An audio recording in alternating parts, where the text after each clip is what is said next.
Welcome to the Virtual College Exploration for all North and South Carolina students, sponsored by the Carolina Association of Collegiate Registrars and Admissions Officers and StrivesCan. Thank you for joining us. A few housekeeping announcements before we get started.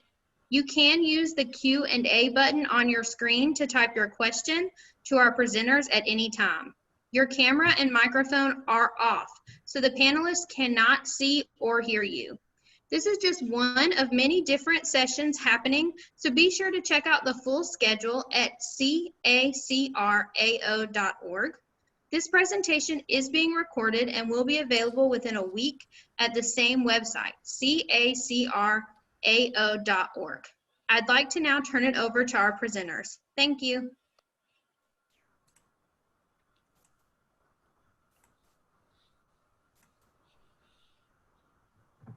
Good evening, and thank you so much for joining us for our CACRAO presentation, First Generation Forward. We are excited to share a little bit of time with you tonight to talk with you about applying to college as a first generation student. Do you know what that is? Do you know what a first generation student is? And do you know if you are one? So we're going to talk a little bit about that today and answer some of those questions that you might have about maybe some of the challenges that our first generation students typically face and how to combat those challenges. So with us tonight, we'll go ahead and get started with our introductions. All right, I'm Amy Denton, the regional representative for Northeastern North Carolina. I work with College Foundation of North Carolina. We're very fortunate in our state to have a resource like CFNC. We consider it our one-stop shop where families and students can come to learn all about how to plan, apply, pay, and save for college. So some of those resources tonight, I'm going to share with you using our website. So thanks for being with us. All right, good evening. My name is Tarek Cox, and I'm the Senior Associate Director in the Office of Undergraduate Admissions at East Carolina University. East Carolina University was founded in 1907 as a teacher's college, and now we offer more than just becoming a teacher. We have over 88 different majors that you can choose from. East Carolina is also one of our larger public institutions. Being larger doesn't always meaning that it costs more. We are an affordable institution, and we provide a lot of resources for students to be successful at East Carolina University. Looking forward to sharing more about ECU with you. Yes, and my name is John Career. I'm the Director for the Office of Recruitment at Pitt Community College. Out of all 58 community colleges in North Carolina, Pitt Community College has between the 5th and 6th largest enrollment, with just under around 23,000 students that typically enroll in both curriculum and continuing education programming. We have over 80 different degree programs for students to select from. In addition to that, we have a number of different scholarships and grants that students usually utilize in order to help offset the cost for college tuition. Everything from career and technical education programs to the wonderful university transfer program that we highlight. PCC really is a home for anybody and everybody. And if you can tell from both Amy and Tarek's introduction, along with myself, we are all east of I-95. So we are somewhat close to the coast, as well as equal distance to the capital of North Carolina as well, in Raleigh. So we're kind of ideally situated right here in Eastern North Carolina. So we're going to talk with you a little bit about the first generation experience and what to expect in exploring colleges, and I'll hand it over to Tarek. All righty, so you're probably still wondering, what does being a first gen mean? Well, a first generation student are defined as learners without a parent who has completed a bachelor's degree. In other words, first in the family to attend college, or learners with immediate family members who did not complete a degree. I am a first generation college student. I'm the first in my family to receive a degree. Neither of my parents completed a degree. So I'm an example of what we'll be talking about on tonight.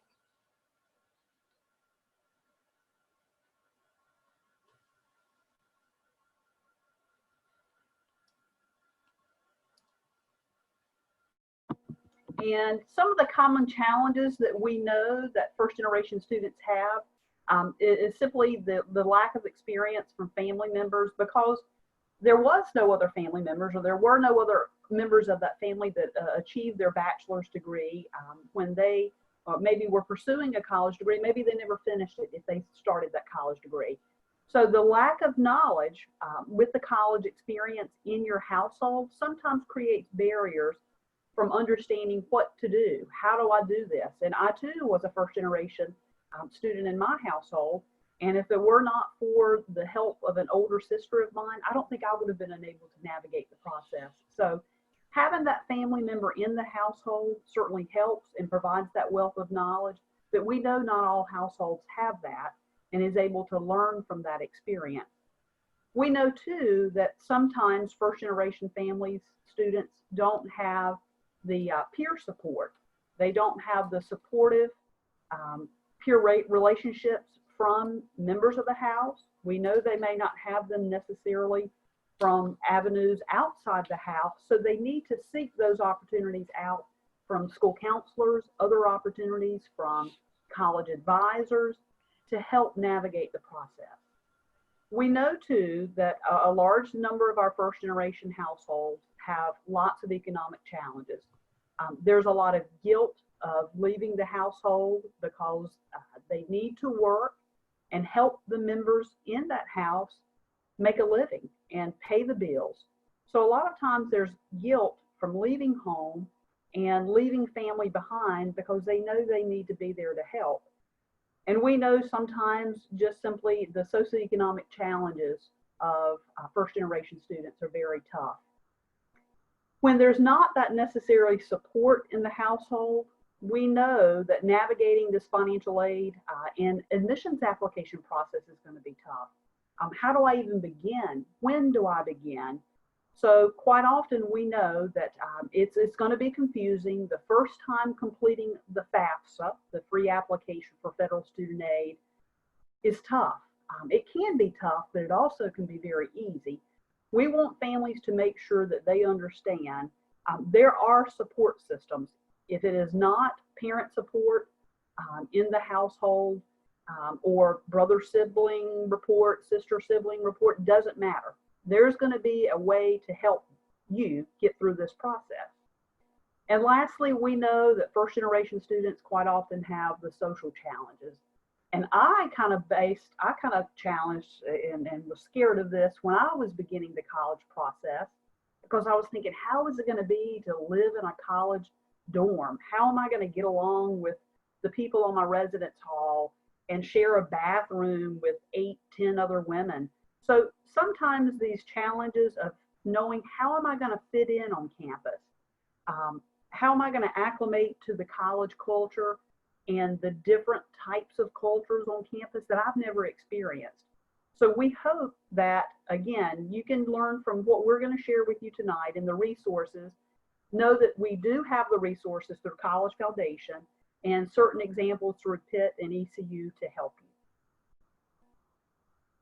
And some of those tools that we're going to talk about to move forward in this process of college success, I'm going to share some with you that we have in our state. We at College Foundation just launched a brand new website, and we are super excited about all the different types of opportunities that students and parents can come to cfnc.org to access. One of those things I'm going to talk about first is the college search process. Did you know that we have 111 colleges in our state? 111 possibilities for you to attend in North Carolina, all of which will have financial aid opportunities available for you. So we have this fantastic search opportunity where you can sort through a number of filters to decide what is it that you're really looking in a college. Do you want to specifically look by your major? Are you most interested in finding a college that's going to be closest to your home? Maybe the size of the campus. Are you wanting to go to a college that's more than 20,000 students? Or are you more comfortable with a college with less than 5,000?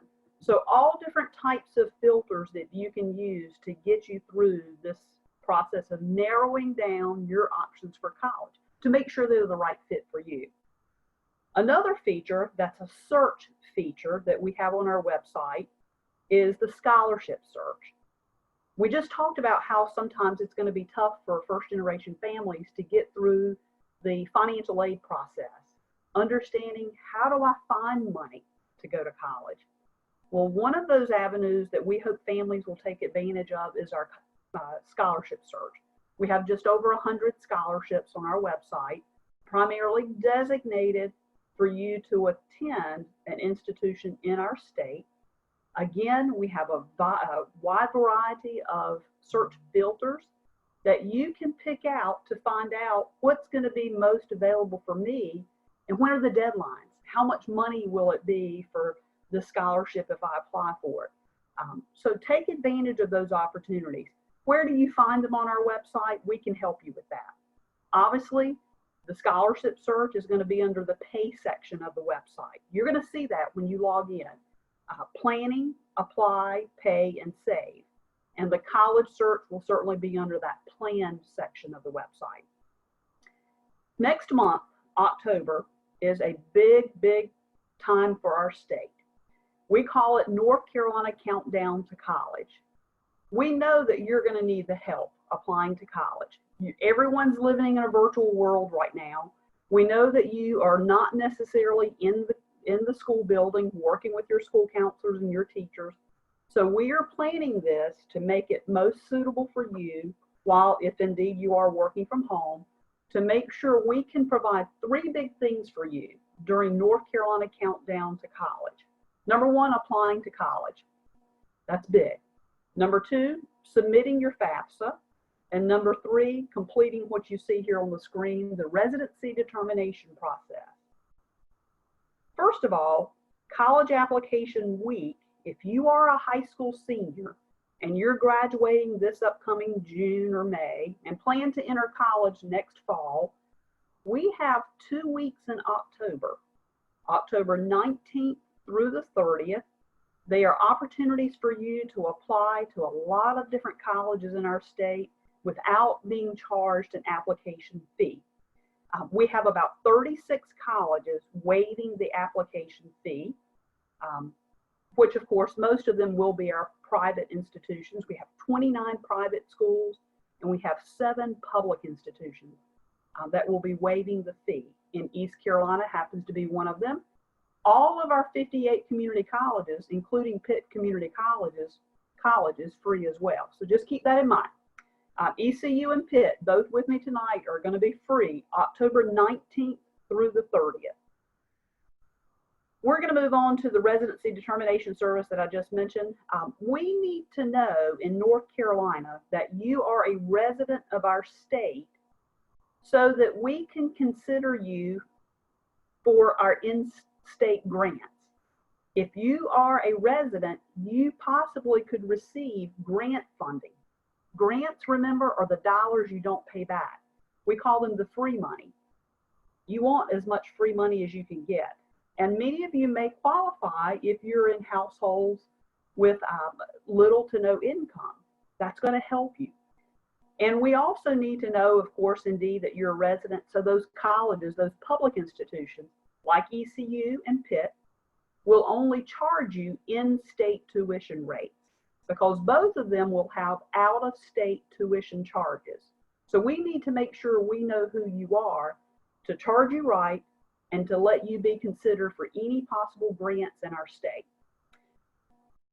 We know sometimes once you go through the entire process and you're ready to commit to a college, if you didn't know this, those institutions will charge some sort of enrollment deposit charge, like a tuition deposit or a housing deposit, to guarantee your spot in class or to guarantee your spot in one of the residence facilities, if indeed they are a residential campus. Those can be lengthy and type of large charges sometimes, $100, $200, $250. If you can't afford to pay that, there are going to be ways that you can get that waived. So all of the institutions in our state are willing to help you make sure you can make this a smooth process without creating a burden of money in your pocket. So you need to probably ask your admissions offices, how can I be considered for an enrollment deposit waiver? Finances in my household right now are very tough. Maybe a family member lost a job because of the pandemic that we're in. Maybe their hours of work were reduced. So committing to a college and you deciding on that college should not become a financial burden for you. We want to make sure that you can get that help. So always reach out to your admissions counselor to make sure they can help you. And lastly, the free application for federal student aid. It's almost October 1st. That's when the 2021-22 FAFSA will be open. That's the year that if you're a senior that you're going to be in college. If you're not a senior on the call tonight, of course, just wait your turn, wait until your senior year, and your Rightly form will be available. We found out recently through an organization in our state that helps families complete the FAFSA and helps us help you complete the FAFSA. Last year, over $90 million were not awarded in what we call Pell Grant funding. Pell Grant is the largest grant program that our federal government affords families to go to college. If you receive Pell Grant, for example, if you receive the entire amount of a Pell Grant or half of the amount of a Pell Grant, you get to go to a community college almost free of charge in our state, if not indeed free of charge. So that's the largest program we have, and $90 million of Pell Grant went unawarded because families did not complete that FAFSA. Families that could have received those dollars did not complete the FAFSA. So we want to make sure that we can help you, and those are all the tools that you're going to need as you go through this process to make sure you're ready for the next step of walking into a college campus. And I think, John and Tarek, you're going to share some resources you have on your campus. Thank you, Amy. Amy shared some tools with you, and now we're going to talk about some campus resources. Going off to college can seem a little frightening sometimes for both the parent and the student. And so on most campuses, there is an office for parent services or office for parent engagement. At East Carolina, we have the Office of Parent Engagement. And this office is there to provide support for parents and to parents who are first-time parents with the child going out to college. They have other individuals in their office that can help answer questions for you, and to support you in that transition of your child going off to college for that first year. This office is there to direct you in services that your student may need or support that your student may need on the college campuses. Sometimes students are afraid to go to our counseling center because they're just afraid because of the stigma that they have on if you go to a counseling center. Well, this office is there to talk students through those processes to assure that they get the assistance and the help that they need. Also, this office brings families together each year. Each fall, there's an opportunity for what we call the Family and Parent Weekend. And we invite those parents to come to campus to see exactly what their child has had an opportunity to get involved in. And that child has an opportunity to share the campus with their parents. And that most of the time eases the pain or the thinking my child's not safe on campus or my child's not doing what he or she's supposed to be doing. But once you can get to campus and actually experience that with the child, it makes being that college parent much easier. And it makes that full year much easier. You can now have conversations with your student about what's going on, how was class, what support do you have. So I do encourage you to get connected to the parent engagement offices. It's almost like PTA in high school. All right, you know, schools have PTA, so this is kind of like that PTA group from high school. So that's one resource. Another resource is that at East Carolina, we do require all of our freshman students to live on campus. And in doing so, we have made it real special for them. We have something called living learning communities. And there's a living learning community for our first generation students. As long as you identify and recognize that you are a first gen and that you decide to live on campus or will be living on campus, you have an opportunity to be a part of this group. This group live together, they work together, they study together, they learn together, they do team building activities together. They talk about the challenges that they may have as a student here on this campus and ways to combat those challenges. And not only do we have first-gen living learning communities, but we have them by major. So if you are a nursing major, or if you are biology, or if you kinesiology, you'll have a chance to live with a group of people just like you. We have seen much success in this living learning community for these students because they had somebody to talk to. They knew somebody that was in their class, or they could ask a question. But we believe that these living learning communities has been a key to the success of our first-gen students on ECU's campus.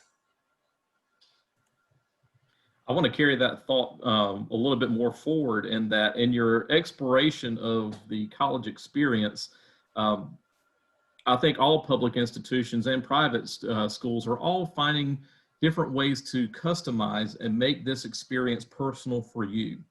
So that's what East Carolina and Pitt Community College are both striving to do, is to make sure that we're meeting your individual needs as a learner and as a student who is coming to college for the very first time, that may be encountering some challenges that other students may not typically face. One office that's dedicated to helping assist you in those challenges at Pitt Community College is known as the TRIO Student Support Services Office. Now, this office is specifically designed for students who are joining PCC as a first-generation student.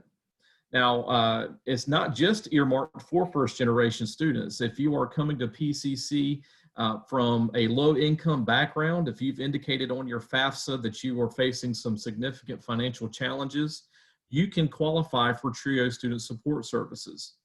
In addition to that, you also have the ability to indicate that if you have any kind of learning or physical disability, you can also qualify for these services. Now, what in the world is TRIO Student Support? It is essentially a one-on-one mentor process that we instill with our first-generation low income and disabled students, to assist them in basically giving them the opportunity to connect with someone on our campus to receive assistance in the means of tutoring, specialized scholarships, and college experiences. TRIO does a really great job at making sure that if you do plan to transfer to a four-year institution in the future, they actually set up college visits to where they'll take you to that college. They'll let you go and complete that campus visit at that four-year institution that you're planning to enroll in, so that you can really get a feel for that school and determine whether or not you really want to end up enrolling there. In addition to that, they have one-on-one counseling, so that if you have questions about the college experience, or maybe you have some food insecurities that you're dealing with, maybe you're watching this presentation now and you don't know where your next meal's coming from, we have staff on our campus that want to assist you in helping to get connected to those resources, so that you don't have to deal with those insecurities. You've got a helpful ear and a helpful voice, and someone cheering you on through the TRIO Student Support Services Office. In addition to that, everyone comes to college with a subject that they probably don't do so well in. I mean, I don't know about Tarek and Amy. Mine is math. Maybe yours is math as well. I can't do 2 + 2 without taking my phone out. You know, all those teachers lied to us back when we were younger. Y'all remember that, when they said, well, you're never going to have your calculator on you all the time. You got to learn these formulas. We've got that now. I mean, we've had that for the past couple of years, but we know that you probably come to college with a little bit of a shaky background in some of those different subjects. So TRIO Student Support can help tutor you through those different challenges. College education is no longer survive and advance. You have to learn and retain this information. So while you may be escaping what you think is, you know, the old days where you don't have to do term papers or projects anymore, college is going to be the time that you're going to need those supports more than ever, because you're going to see those subjects again. So TRIO Student Support is designed to help you in combating those challenges. Now, you'll see there on the slide, it talks a little bit about the Educational Opportunity Centers. So if you are what we call an adult learner or a non-traditional learner, in the sense that maybe you came to college, went to college somewhere else, or maybe you even started at PCC sometime in the past and you maybe want to start back up and continue to complete that credential or the degree. We have a number of educational opportunity centers, not just here in Pitt County, but all over Eastern North Carolina, that can help assist you in getting reconnected to a community college. Finally, just talking a little bit about the first year experience and going back to that customization of your college experience. We want to give you an individual opportunity to really explore who you are as a person and who you are as a learner. So TRIO does a lot in regards to our first year experience in the sense that they give you a number of different seminars throughout the semester, not just through TRIO, but PCC in general, to help assist you in maybe answering some of those questions about how do I balance a checkbook? Or what is a budget? How do I make one? Or what are some things that I need to be considering before I get to my graduation date? We want you to start your education at PCC with the end in mind. So with that in that frame of mind, we want to get you started in your first year talking about your trajectory of what happens after you complete your graduation. So at PCC, as well as East Carolina, I'm sure they have special, what we call college education experience courses, where they basically, the class is all about you, asking you questions about your personality. What do you want to do in the future? What are your strengths? What are your weaknesses? And how will that fit into a career?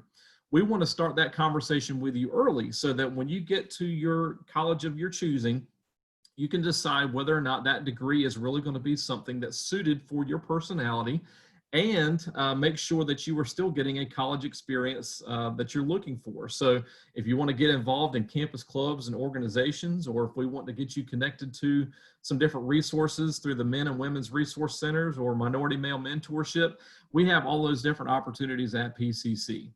Along the way, we're going to teach you some things about things like time management and goal setting, and creating a network, and basically getting to know your peers in a professional setting, so that when you graduate, you're going to be as prepared as you possibly can be after completing your 2-year degree or jumping over to that 4-year institution. So with that in mind, we want to open the floor and ask if you all have any questions. Amy and Tarek, if you all want to unmute yourselves, we want to open the floor. If you want to open up that chat box and let us know if you have any questions, maybe something that you're dealing with specifically as far as being a first-generation student, questions about anything that we have discussed tonight, please go ahead and feel free to put those into the chat box, and we'll answer those as we see those come in. As we wait for those questions, Amy, do you want to remind everyone of the NC countdown dates and when to expect those college applications to go up? Absolutely. The dates again for the college application weeks starts October 19th through the 30th. But however, remember, beginning October 1, your schools and the rest of us at College Foundation and all the institutions in the state will be sharing information, I'm sure, on their social media sites and perhaps emails or other communications with you to remind you that October is going to be a big month. Completing those applications for admissions, making sure you're doing RDS, your Residency Determination service, and also making sure that you're completing your FAFSA. So we will be posting soon to the North Carolina Countdown to College webpage. You can access that through CFNC. We're going to be posting those colleges that I mentioned earlier, waiving the application fees. I think we do have a question that's come in. We do. It looks like we do have a question. The question is, as a first-generation student, how will I know what college is the one for me? So, Tarek, I'll let you tackle that one first. Sure. So earlier, Amy mentioned in her comments about college fit. Do you prefer a small college versus a large college? Do you prefer one in the city or one in the country? Do you prefer one that has more of one ethnic background versus the other? I always tell students that finding a college is like trying on clothes or trying on shoes or shopping for a car. I encourage students to go visit those colleges. Also, knowing what you would like to become when you grow up, what type of major, and if that college has that major, that's probably one check. Maybe you want to just go to a small institution, and if that college with your major is also a small institution, that's 2 checks. You want to consider affordability, making sure that your parents can afford or you can continue to seek scholarships, and that's a 3rd check. So we encourage students to just try it on by doing research, College Foundation has wonderful resources on their website about the various colleges. So I encourage first-gen students to just do the research about the schools and maybe talk to some of the students at those schools, or maybe someone who's graduated from those institutions. And if through that conversation you get a warm and fuzzy feeling, I would say that would probably be the college for you. Yeah, I want to echo a lot of everything that Tarek just said, because I know that we're, kind of dealing with things right now in the sense that we're trying to explain and deliver the college experience virtually and making the decision on where to go to school. It really isn't like going to Amazon and trying to buy clothes. I mean, you can't, once you have bought it, you can always send it back. But essentially, you are shopping digitally. So I want to echo what Tarek said and encourage you to not just explore what CFNC has to offer, but a lot of institutions offer some sort of a virtual tour that you can explore. I believe all 16 public institutions, as far as the university system in North Carolina, all have something as far as a virtual reality tour that you can actually look up and be a part of. PCC has its own virtually led tour on the campus tour website that you can go and check out later on.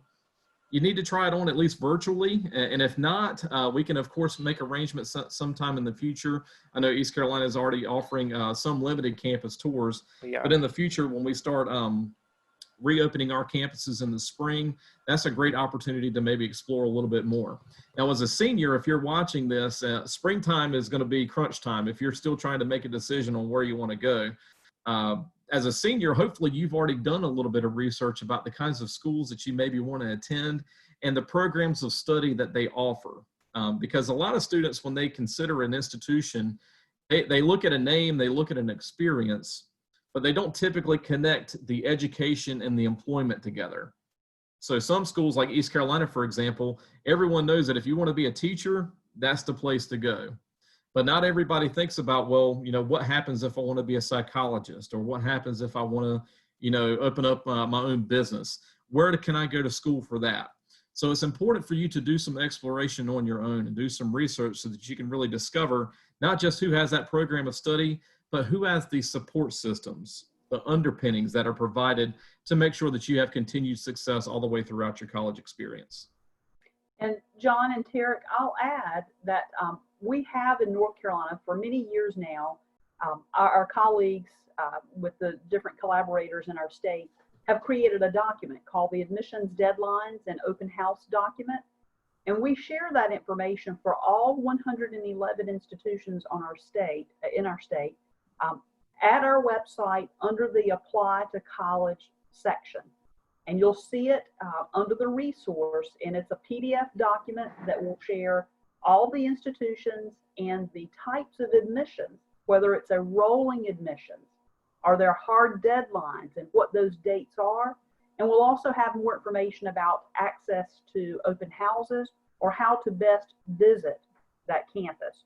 So a lot of those are hot links, or just simply copy the URL and put it in your own browser to find out, what's the best way this college is telling me that I should visit right now. So we've done that homework for the students in our state in advance, so they can find that out fairly easily at one click. Making it easy for everybody. That's the key. Yeah. That's what we're all about. We want to make it easy for you. And I can tell you, and I know we're talking a little bit about the application process and how that kind of happens for 4-year and 2-year institutions. Applying to a community college is free every single day of the week. So while we do participate in at College Application Week, the end of October, you can apply to Pitt Community College free of charge. I do want to indicate that as far as admission requirements, there are no GPA minimums or standardized test score minimums that you need to meet. They are helpful if you want to qualify for academic scholarships that we provide. Just this past year, we gave out over almost $380,000 in scholarship money. And the figure that Amy just shared a moment ago about $90 million that got left on the table just this past year that nobody got to claim, nobody chose to claim because they did not fill out the FAFSA. That's almost incredible to hear. So don't let anybody tell you that college is not affordable, that you can't do it. If you're willing to put in the legwork, if you're willing to research and take the time to apply for these scholarships and these need-based grants, you can graduate from college debt-free. I think we have another question, John. We do, yes. So the question is, what's the best college in North Carolina if you want to become a neonatologist, they want to work with babies. If you want to be a baby Yeah. doctor, if you want to go into neonatal care, working in a NICU. So Tarek, this is right up your alley. Oh, wow. Thanks, John. I would say East Carolina University, because we have a medical school. We have a Brody School of Medicine, and we train a lot, I'm going to say a lot, of people to go into that profession to become doctors. And many of them stay in the rural areas where there are some shortages of doctors practicing in those areas. So I would say East Carolina University. Certainly. So if you want to become a doctor, especially finding a university is going to be your first step. Community colleges typically offer you a foot in the door, so to speak, because you can become a registered nurse at PCC, where we teach you everything from start to finish, not just working specifically in an emergency room, but if you wanted to work on a special ward, or if you wanted to work in a NICU, you can gain employment with Vidant Medical Center, which is right in our own backyard. So we have a great relationship with them. You know, it's not just about becoming a doctor, but getting in a healthcare field is challenging enough. So finding an institution in North Carolina won't be difficult. Sometimes finding the institutions that don't have what you're looking for is an easier way to start. So if you can mark off those institutions that don't have what it is that you're trying to find, sometimes that's the best way to get a search process started. All right, so it looks like we don't have any open questions right now. We've got about 9 minutes left. So with that, Tarek, did you want to mention anything about the early application process and what that means for scholarship access? Sure. Thank you, John. So Amy mentioned earlier that East Carolina will be participating in the free application 2 weeks. We used to say 1 week, but it's 2 weeks this year. But at East Carolina, we encourage students to apply early. Our application is open, and we are this year test blind, meaning that you can apply to East Carolina University without an ACT or an SAT score this year. So if you are looking at coming here spring 21 or fall 21, you can apply, submit your high school transcript, and pay your application fee and complete the essay, and we will review your application without test scores. Also, recently, our scholarship office has decided to award scholarships test blind as well. So you don't need test scores for most, if not all, of our scholarships. Some of our academic departments may still require a test score, and that's where you would know that through your research. So there's no tests required for spring 21 and fall 21. But for students who apply early and get admitted early, you have access to that scholarship portal early. So yes, I would like for you to wait until October to apply, but sometimes the early bird gets the worm. So if you can request a fee waiver from your school counselor if you qualify for one, or if you can pay the application fee and apply early, and then that way you have access. Also, our Honors College, they are test blind this year as well. So our Honors College, they're not requiring test scores as they had in the past. You just have to have at least a 3.5 or higher unweighted GPA, and then you may qualify for the Honors College. But our application's open through the CFNC. You can apply through CFNC, our regular application, which is our recruiter, or through the Common App. That's outstanding. And getting in early, I think, is going to be the key that you'll hear in just about any presentation that you look through for the CACRAO presentations. They're all going to tell you to apply early on, and we want to echo all that with you as well, simply because it's going to give you more access. And being a first-generation student means determining your access and what kind of support you're going to need moving forward. All of these institutions, including myself, Tarek, East Carolina Pitt Community College, we all want you to, of course, apply and enroll with our institutions, and you need to make the best decision for you. And not to speak for Tarek, but I don't think that we would want you to apply if you didn't think that you could be successful. Right. But we know that you can be. And, you know, with everything that we've shared with you tonight and the amount of money that's available to you in order to help offset the cost for college and the support services that you've got at your disposal, I don't think it's been easier.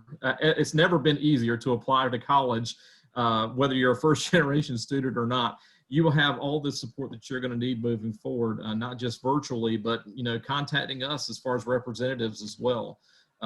But getting in early allows us to review your application and determine if there are needs that we can help you out with. Getting that FAFSA submitted in October along with your application for admission will allow us to make early contact with you so that when the time comes, spring should be reserved for making the decision and solidifying your enrollment at an institution that you plan to enroll in. It should not be the time that, okay, maybe I'll hit the road, you know, during spring break and go visit a couple of colleges. If you're still trying to decide in the spring, during spring break, you've probably waited a little bit too long. So if you're a high school junior tonight, we're warning you right now, go ahead and get that ball rolling. Go ahead and do some shopping. Figure out what's going to be the best fit for you. All right, And so Todd, we've got. I'd like to add, just thinking about this population of student and all the challenges we talked about tonight and a lot of the resources you have on your website. I think all of us may have been in a similar situation when we were preparing for college, that we didn't always understand our finances and how to live in possibly a world after college graduation, that we could own our own car and buy our own house. So College Foundation has this wonderful financial literacy tool called Financial Basics for High School and Beyond. And it's a set of 15 very short topics that you're going to learn about insurance, renting, buying a car, mortgage, whatever it may be, that I think really will help these students that may not be getting that information at home or necessarily in detail in school. So go there, and you got a chance for a $500 scholarship to win that as well. So you can go to the pay section of the website and just find the financial literacy and take the course and learn a lot from it and have a chance to win a scholarship. Guys, we're giving it away. We're giving it away. Yeah, There's no exactly. admission requirements. There's tons of money to get your hands on. That's incredible, Amy. And I have to echo that. I mean, yeah, both of you already shared, and I myself, I'm also a first generation student. Mom and dad both started college, met in college, and then stopped out. They never actually ended up completing because they wanted to start a family. So navigating that process myself, I can certainly tell you from firsthand experience, getting to the point where I need to figure out what a budget is and how to balance a checkbook. Those are things that I wish I had started on well before I hit college age. So take advantage of those tools through the CFNC website. They're free, they're insightful, and they're always going to be positive. You'll always learn something good about not just becoming a better applicant, but becoming a better student and a better person as well. So we have about 3 more minutes, guys. Anybody else wants to chime in? The Q&A box is clear, Tarek. So do you want to go throw one more plug for East Carolina? I will say that even though we are a large institution, we have about almost 30,000 students here, but we have that small field, and we provide a lot of resources. We have a writing center for students. We have a math cave. It's called Math Cave. We also have a Pirate Tutoring Center, and Pirate Tutoring Center is really big on our campus. Our students who tend to struggle in some areas in biology, some math areas, and other science areas, they could go to this place for free tutoring. We have students who excel in those majors and those classes who provide free tutoring for our students. And we also have other, in our Office of Student Transitions, we have a minority male program where we work with African-American male students, help them understand their place on this campus and to help them become successful, along with other programs. So as you're exploring, look for some of those resources that will help you. John referred to quite a few at Pitt Community College, and most campuses have resources for your success on campus. And I'll throw one last plug before we conclude for tonight. Well, PCC is home to we are an institution that is part of the Pirate Promise, where you can gain basically a guaranteed offer of admission to East Carolina University. The unique part about PCC's offer is that you can still enroll at Pitt Community College and be here in Greenville right next door to East Carolina. So you'll get the benefit of taking advantage of all the wonderful resources that both PCC and ECU has to offer, access to their library, their student recreation center, all their athletic programs, and all the wonderful concerts that they put on. You can really kind of diversify your college experience.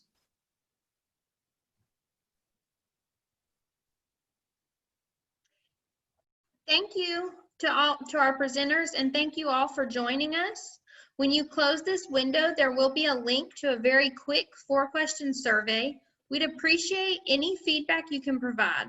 Also, this was just one of many sessions being hosted, so be sure to sign up for additional sessions at CACRAO.org.